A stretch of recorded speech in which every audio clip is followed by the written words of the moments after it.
Writers work very hard to write their stories, and photographers work very hard to take photos. It's a designer's job to put it all together in a presentation that readers find irresistible.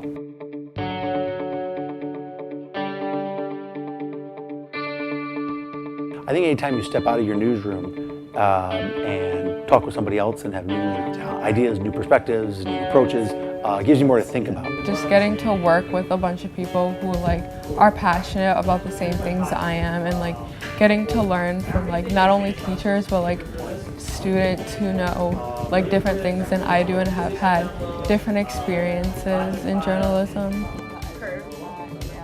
What do I do? Well, I'm finishing my second year as the visual journalism professor in the School of Journalism here at Michigan State. I teach the print and web design classes and then the print and web graphics classes.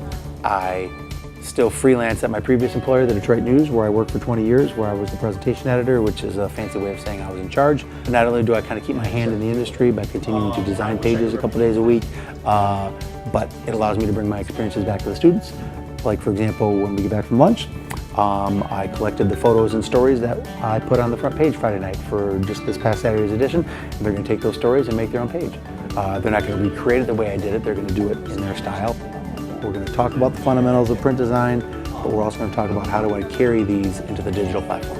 And at the same time, I'm going to challenge the students to, once they put a story on a certain part of the page, I'm going to say, hey, why don't you put it over here? Why don't you do it differently?